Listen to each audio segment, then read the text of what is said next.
as a child and an adolescent.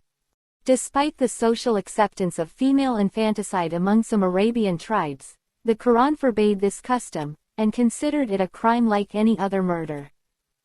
And when the female infant buried alive is questioned, for what crime she was killed. Quran 81, 8-9.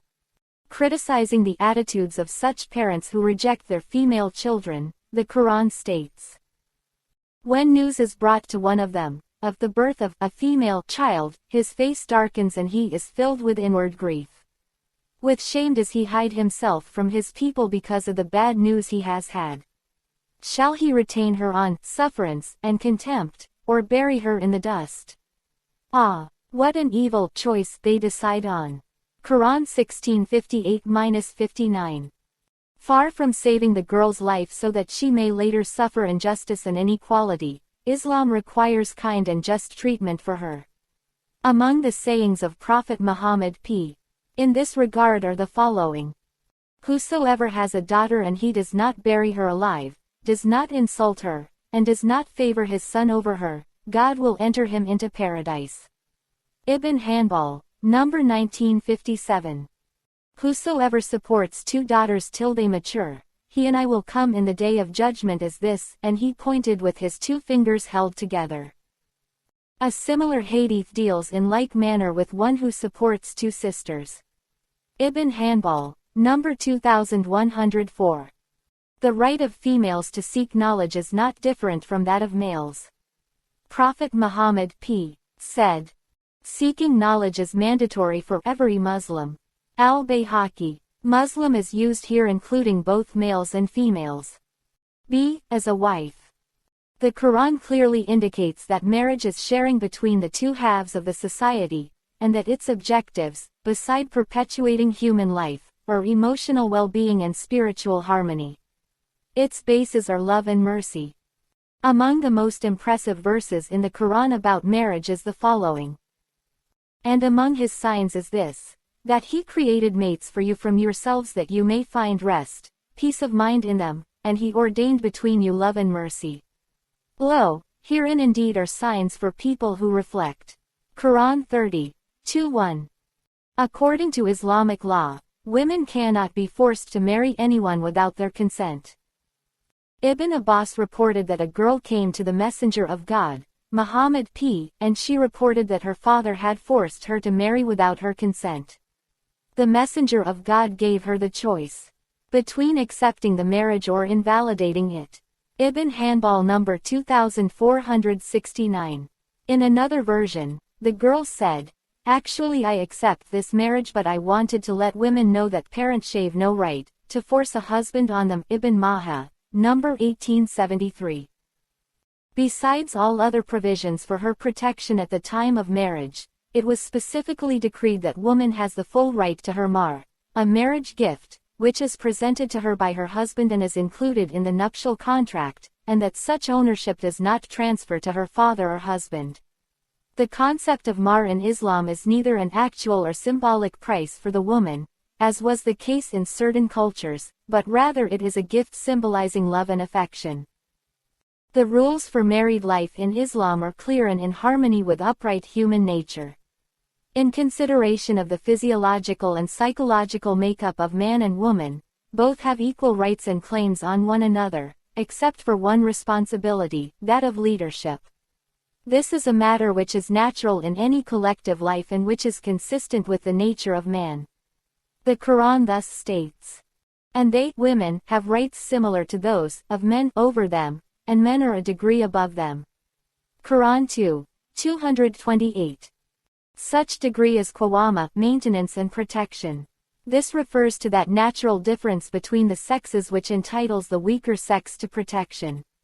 It implies no superiority or advantage before the law. Yet, man's role of leadership in relation to his family does not mean the husband's dictatorship over his wife. Islam emphasizes the importance of taking counsel and mutual agreement in family decisions. The Quran gives us an example.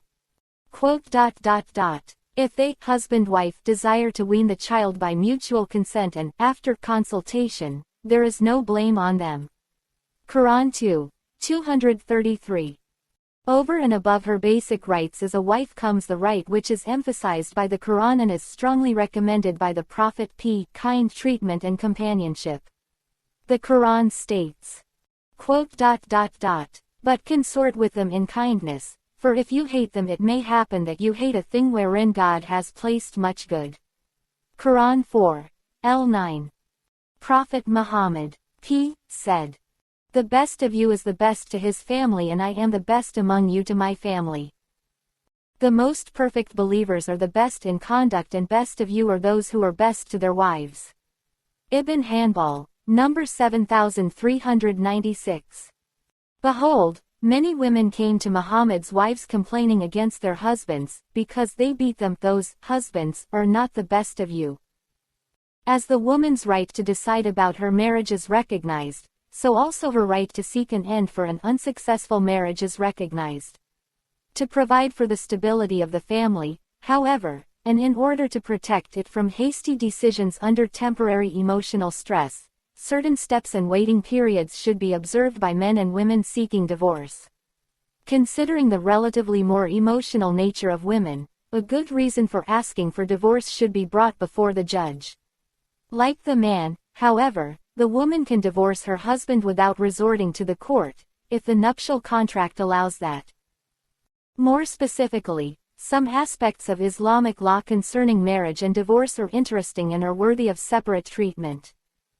When the continuation of the marriage relationship is impossible for any reason, men are still taught to seek a gracious end for it. The Quran states about such cases, "When you divorce women, and they reach their prescribed term, then retain them in kindness and retain them not for injury so that you transgress the limits." Quran 2, 231. See also Quran 2, 229 and 33, 49. C. As a mother. Islam considered kindness to parents next to the worship of God. And we have enjoined upon man to be good to his parents. His mother bears him in weakness upon weakness. Quran 31, 14. See also Quran 46, 15, 29, 8. Moreover, the Quran has a special recommendation for the good treatment of mothers. Your Lord has decreed that you worship none save him, and that you be kind to your parents. Quran 17:23. A man came to Prophet Muhammad p. asking, "O Messenger of God, who among the people is the most worthy of my good company?"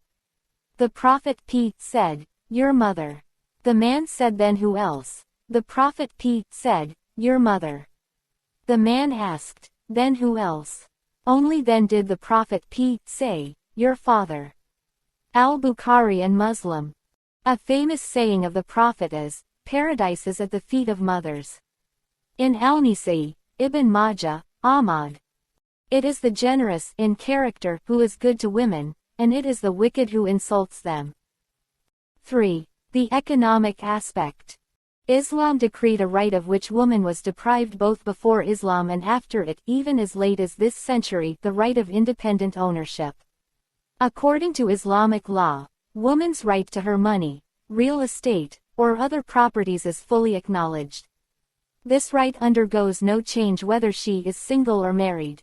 She retains her full rights to buy, sell, mortgage or lease any or all her properties. It is nowhere suggested in the law that a woman is a minor simply because she is a female. It is also noteworthy that such right applies to her properties before marriage as well as to whatever she acquires thereafter. With regard to the woman's right to seek employment, it should be stated first that Islam regards her role in society as a mother and a wife as the most sacred and essential one. Neither maids nor babysitters can possibly take the mother's place as the educator of an upright, complex-free, and carefully reared children. Such a noble and vital role, which largely shapes the future of nations, cannot be regarded as idleness. However, there is no decree in Islam which forbids woman from seeking employment whenever there is a necessity for it, especially in positions which fit her nature and in which society needs her most. Examples of these professions are nursing, teaching, especially for children, and medicine. Moreover, there is no restriction on benefiting from woman's exceptional talent in any field. Even for the position of a judge, where there may be a tendency to doubt the woman's fitness for the post due to her more emotional nature, we find early Muslim scholars such as Abu Hanifa and al-Tabari holding there is nothing wrong with it. In addition, Islam restored to woman the right of inheritance, after she herself was an object of inheritance in some cultures. Her share is completely hers and no one can make any claim on it, including her father and her husband. Unto men of the family belongs a share of that which parents and near kindred leave, and unto women a share of that which parents and near kindred leave, whether it be a little or much, a determinate share. Quran 4:7. Her share in most cases is 1/2 the man's share, with no implication that she is worth half a man. It would seem grossly inconsistent after the overwhelming evidence of woman's equitable treatment in Islam, which was discussed in the preceding pages, to make such an inference. This variation in inheritance rights is only consistent with the variations in financial responsibilities of man and woman according to the Islamic law. Man in Islam is fully responsible for the maintenance of his wife, his children, and in some cases of his needy relatives, especially the females. This responsibility is neither waived nor reduced because of his wife's wealth or because of her access to any personal income gained from work, rent, profit, or any other legal means. Woman, on the other hand, is far more secure financially and is far less burdened with any claims on her possessions. Her possessions before marriage do not transfer to her husband and she even keeps her maiden name. She has no obligation to spend on her family out of such properties or out of her income after marriage. She is entitled to the mahr, which she takes from her husband at the time of marriage. If she is divorced, she may get an alimony from her ex-husband. An examination of the inheritance law within the overall framework of the Islamic law reveals not only justice but also an abundance of compassion for woman. 4. The political aspect. Any fair investigation of the teachings of Islam into the history of the Islamic civilization will surely find a clear evidence of woman's equality with man in what we call today, political rights. This includes the right of election as well as the nomination to political offices. It also includes woman's right to participate in public affairs. Both in the Quran and in Islamic history we find examples of women who participated in serious discussions and argued even with the Prophet P. himself. See Quran 58:14 and 60, 10-12. During the caliphate of Omar ibn al-Khattab, a woman argued with him in the mosque, proved her point, and caused him to declare in the presence of people, "A woman is right and Omar is wrong." Although not mentioned in the Quran, one hadith of the Prophet is interpreted to make woman ineligible for the position of head of state. The hadith referred to is roughly translated, "A people will not prosper if they let a woman be their leader." This limitation, however, has nothing to do with the dignity of woman or with her rights. It is rather related to the natural differences in the biological and psychological makeup of men and women. According to Islam, the head of the state is no mere figurehead. He leads people in the prayers, especially on Fridays and festivities. He is continuously engaged in the process of decision-making pertaining to the security and well-being of his people. This demanding position, or any similar one, such as the commander of the army, is generally inconsistent with the physiological and psychological makeup of women in general.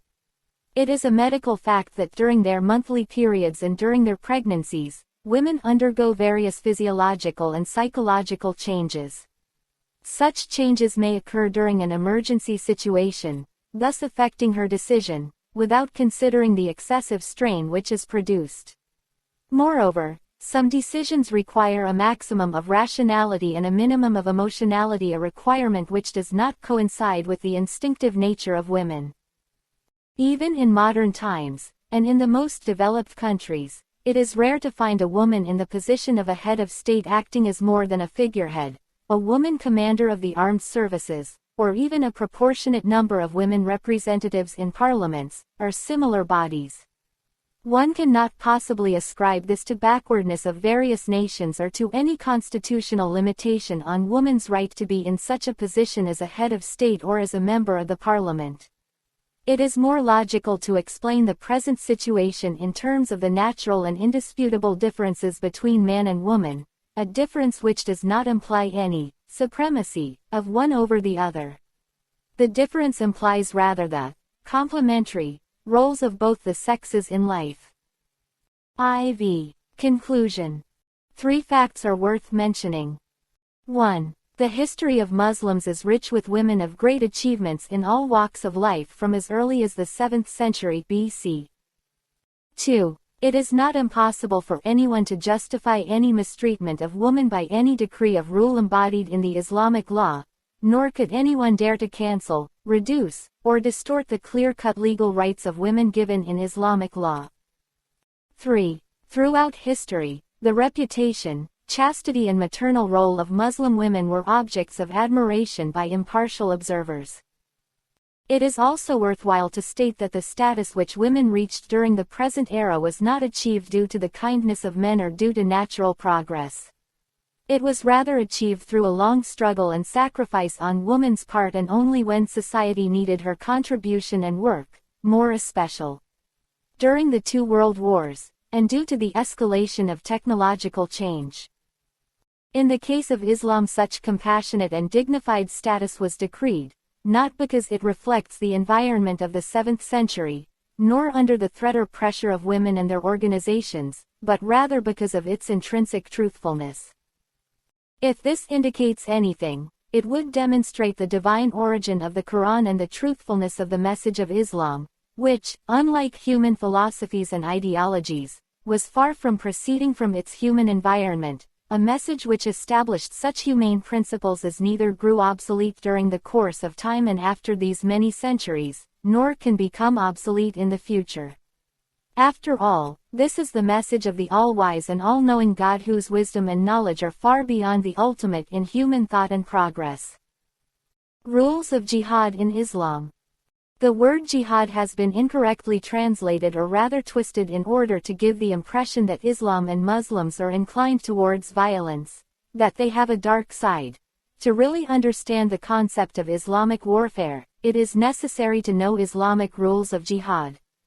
The conditions of jihad in Islam can be described as under. Islam allows fighting only against those oppressors who attack Muslims to force them to convert away from their faith or to drive them out of their homelands. Permission to take up arms is hereby given to those who are attacked because they have been oppressed. Allah indeed has power to grant them victory, those who have been unjustly driven from their homes, only because they said, "Our Lord is Allah." 22, 39-40. And how could you refuse to fight in the cause of God and the utterly helpless men and women and children who are crying, "O our Sustainer, let us forth to freedom out of this land whose people are oppressors." 4:75. Allah does not forbid you to deal justly and kindly with those unbelievers who do not fight you on account of your faith nor drove you out of your homelands. Verily Allah loves those who deal with full equity. God only forbids you to turn in friendship towards those who fight against you because of your faith, and drive you forth from your homelands, or help others in driving you forth. And as for those from among you who turn towards them in friendship, it is they are truly the wrongdoers. 60, 8-9. Islam strictly forbids aggression in the battlefield and excesses of any kind. And fight in God's cause those who wage war against you. But do not commit aggression, for verily God does not love aggressors. 2:190. This means that at the distinction between combatants and non-combatants and respect for those who are no longer engaged in the battle, the dead, the wounded and the prisoners, and neutralization of medical personnel and supplies, and b. no use of treacherous means of weapons of mass and indiscriminate destruction. The Prophet commanded that the life of civilians, foliage, livestock, clergy, and places of worship are to be protected. The same message was carried out by the Prophet's successors. For example, we have the record of what Abu Bakr, the first of the Rashidun caliphs, said to his army before they departed for battle. 4. Stop, O people, that I may give you 10 rules for your guidance in the battlefield. Do not commit treachery or deviate from the straight path. You must not mutilate dead bodies. Do not kill a child, or a woman, or an elderly man. Bring no harm to the trees, nor burn them with fire, especially those which are fruitful. Do not slay any of the enemy's folk, except for food. You are likely to pass by people who have devoted their lives to monastic services. Leave them alone. If the enemy inclines to peace, peace should be accepted, even at the risk of possible deception by the enemy. But if they incline to peace, you also incline to it, and put your trust in God. Verily He is all-hearing and all-knowing, and if they intended to deceive you, then verily, God is all-sufficient for you. 8. 61-62. The dignity and sustenance of the prisoners of war should be guaranteed. And who give food however great be their own want for it unto the needy, the orphan and the captivity of war, saying in their hearts, We feed you for the sake of God alone. We desire no recompense from you, or thanks. 76, 9-11. Observance of treaties and pacts is stressed in the Quran. When some Muslims were still in Mecca and they could not migrate to Medina, the Quran stated, And to those who accepted faith but did not migrate to Medina, you owe no duty of protection to them until they migrate, but if they seek your help in religion, it is your duty to help them except against people with whom you have a treaty of mutual alliance, and Allah is the all-seer of what you do. 8. 72. Freedom of religion is fundamental to Islamic principles, therefore non-Muslims cannot be forced to accept Islam. Let there be no compulsion in religion. Truth stands out clear from error. Whoever rejects the powers of evil and believes in God has grasped the most trustworthy handhold that will never breaks. And God hears and knows all things. 2. 256. If it has been your Lord's will, they would all have believed in God's message, all those who are on earth. Will you then compel people against their will to believe? 10. 99. And you, Muhammad, can by no means force them to believe. Just remind them through the Quran such as they may fear my warnings. 50. 45.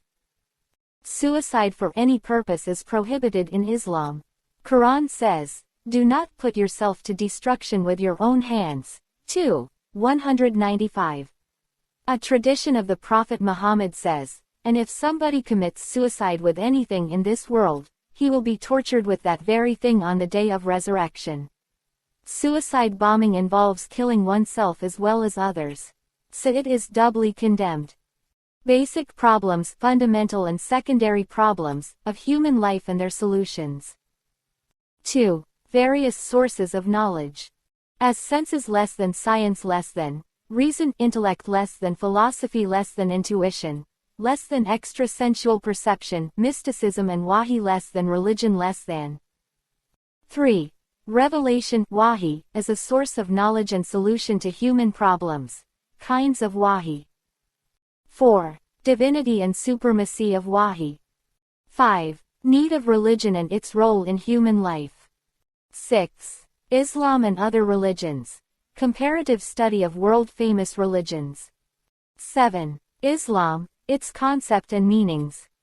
8. Deen and Mujab. Difinex and the concept that Islam is not only a religion or mazhab but a deen, a complete code of life. 9. Islamic concepts of universe and humanity, place of humanity in Islam, man is vicegerent of Allah. 10. Chief characteristics of Islamic ideology. 11. Introduction to fundamental beliefs and practices of Islam. 12. Tawheed, unity of Allah. 13. Risalat, finality of the prophethood. 14. Accurate day of judgment. 15. Introduction to Islamic ibadat, worship. 16. Salat. 17. Soam. 18. Zakat. 19. Hajj. 20. Jihad. 21. Islamic way of life, how it is different from other systems. How Islam gives us a complete way of life. 22. What are sources of Sharia? 23. The Quran, as source of Sharia. 24. Sunnah, as source of Sharia. 25. Ijma consensus, as source of Sharia. 26. Qiyas is source of Sharia. 27. Ijtihad, reasoning, as source of Sharia. 28. Other sources of Sharia as ijtihad etc. 29. Social system in Islam. 30. Responsibilities and mutual relationship of members of family. 31.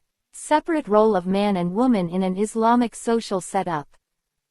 32. Responsibilities of man and woman in character building of new generation. 33. Concept of woman's freedom in Islam. 34. Concept of morality. 35. Relationship of morality and faith, morality in Islam, moral system in Islam. 36. Islamic principles and methods of character building. 37. Moral values in Islam. 38. Islamic political system. I. Legislative system. E. Judicial system. 39. Muslim Ummah. Role and objectives of Muslim Ummah. 40. Quranic ayat and their translation. Following last 10 surah of the Holy Quran with their translations. 1. Surah Al-Fil. 2. Surah Al-Kirsh. 3. Surah Al-Ma'un. 4. Surah Al-Kawthar. 5. Surah Al-Kafirun. 6. Surah An-Nasr. 7. Surah Al-Lahab. 8. Surah Al-Ikhlas. 9. Surah Al-Falaq. 10. Surah An-Nas.